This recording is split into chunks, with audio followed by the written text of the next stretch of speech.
Well, it was about 7 years ago, Warren Buffett said to us that we should sit down and talk to other philanthropists. And so we had a dinner and hosted by David Rockefeller with a lot of the people who were doing serious giving and talked about what their journey had been like and what had been hard for them.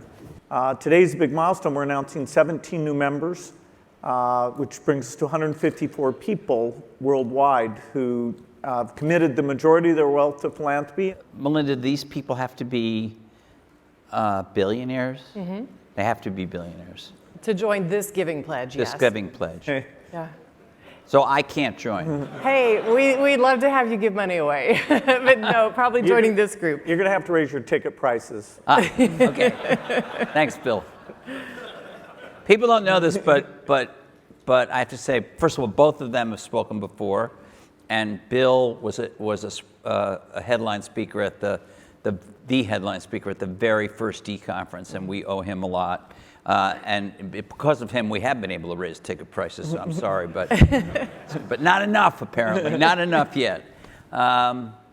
So you have 17 and you're new people, and I don't want you to necessarily list all of them, but can you give us a few highlights of who some of the more interesting ones are who've signed on? Sure. Well, just recently, it's fantastic. Scott Cook, I think he's actually here, and his wife Signe have joined the Giving Pledge with this round of pledgers. Scott, who founded Intuit, right? And Mark Benioff and Lynn also have joined the Giving Pledge from Salesforce. And the three founders of Airbnb and one of their wives have just joined. Like-minded Exactly. goals.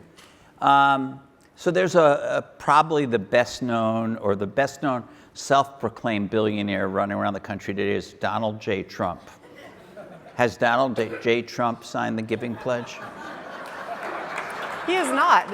No. He has not. No. Has he been approached about signing the Giving Pledge? No, we haven't approached him. We haven't approached all the billionaires yet. I mean, eventually we will. It takes time. Melinda, how many are there? Well, I mean, I know there's not none or 20, but there's not we go a million. by basically the Forbes list. The Forbes, there's now more than 500, but we go by Donald that J. list. Trump is on that, I think. Might be. Okay. All right. Are you planning to approach him? We don't have any immediate plans to approach him. Okay, I think we should probably let this cycle play itself out before we do anything related to that. He hasn't been known for his philanthropy. He's been known for other things. So you can be innovative in philanthropy? Absolutely. You can use technology in Yeah, I'll give you just one example. Be a multiplier? I'll give you just one example.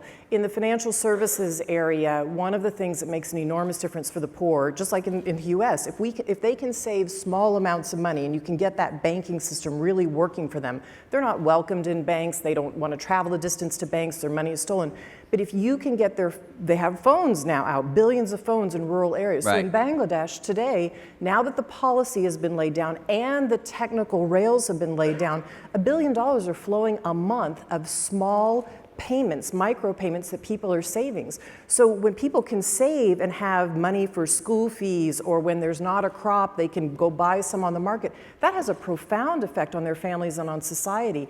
And that we are part of a group that's really laying those technical rails in a host of countries. For me, I have really gone all in on family planning, because if a woman has access to a contraceptive, voluntary access to a contraceptive, it changes the trajectory of her life. You don't commit her then to a life of poverty. If she can space and time the births of her children, she can not only feed them, but she can educate them. And education is everything. If she can educate those children, if the mom herself is educated, her child is more likely to make it to their 5th birthday, twice as likely to make it to their 5th birthday. So if she can feed and educate her children, she can also get a job. So she starts to lift her family out of poverty. But if you don't give her access to contraceptives and she has child after child after child, she's gonna have a life of poverty. That's just the fate of the world.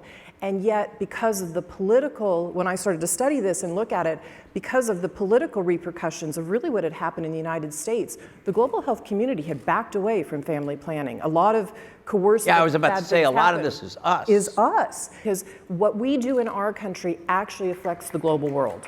And Bill, what's your thing that you're more passionate about? thing I've spent the most time on is polio eradication. And the world eradicated one disease in all of history, which is smallpox, certified back in 1980. Polio was almost failing about 7 years ago. We couldn't get it out of India, couldn't get it out of Africa. And so we've really intensified using satellite photos to find the villages, using GPS to track, improving the vaccine itself. And so with any luck, we'll have the last case of polio sometime next year. We're down to 2 countries, just Pakistan and Afghanistan. We haven't had a case in Africa for 1.5 years now, in India for over 3 years now. So we'll add that. It'll become the second disease ever eradicated. And based on the success there, we'll go after measles and malaria. I am going to ask you a tech question. Great. Not a philanthropy question. You Super. used to come here and just kind of talk about the agenda of tech, and I'm not going to try to make you do that now, because now I feel like everything in tech is less important than what you guys just talked about. But one of the big things we're talking about here this year is AI. It's been around for a while, but it's kind of exploding now. What do you think about it? Do you think it's the big new thing, and is there any danger to it? Well, certainly it's the most exciting thing going on, and it's the holy grail. It's the big dream that anybody who's ever been in computer science has been thinking about, how hard is this? And very specific problems like speech recognition and vision. We now have systems that are better than human level of capability. And so the progress in the last 5 years has been dramatically faster than in any time in history. There's no doubt that in, say, a 10-year time frame, we will have, for physical tasks, driving, warehouse work, cleaning up rooms, we'll have robots that are way less expensive than human labor for doing those things. And I want to put a cap on this as well. Well, one thing I'll just tell you about Bill, which is when we go on vacation, Bill's somewhat moving to Kindle, but he still takes a huge bag of books, and I can always tell what's on his mind by what's in his bag of books. And there have been a lot of AI books. So while you think he's working on philanthropy, the side of his brain is also thinking about tech. I know. I know you know that. He was actually thinking about this a long time ago. Has been for a long time. But the other thing I want to say to everybody in the room is we ought to care about women being in computer science because if when you think about the US being on the forefront, a lot of this technology, and when I was in college, I studied computer science and economics, we thought we were on the way up of women in tech. So when I graduated, 34% of undergraduates in computer science were women. The peak was 37%, and we're now down to 17% of computer science graduates are women.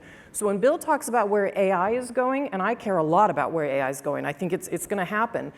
If we don't have women in that, think about healthcare, artificial intelligence in healthcare, just as one example.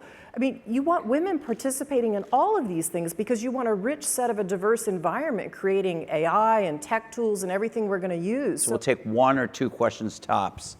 Go ahead. Thanks, Walt. Everyone in the room and the vast majority of people benefit from vaccines, but there are a few people that suffer from vaccines and the side effects, like maybe an MMR shot and a varicella on the same day if they're not well, or thimerosal-related or mercury-related preservative issues. Are you studying a test that can figure out if a kid's going to suffer from the vaccination? Yeah, unfortunately, there are rumors about vaccines doing negative things that in fact they don't do, like the thimerosal thing. We have countries that use thimerosal and did not use thimerosal. Literally billions of shots given in both cases, and we're able to compare. It is fair to say that there are, fortunately, very rare cases, and the US has a compensation fund, and we always look at the net benefits. That is, does the benefit of using the vaccine far, far outweigh any of the fairly rare side effects? Anything that affects their reputation causes vast number of people to shy away from them. And then you get diseases that are incredibly infectious, like measles and pertussis, that negative rumors about vaccines have killed literally thousands of people in the rich world who never should have died because their parents were afraid of things that they'd heard. So you got to make sure they're safe and get the word out.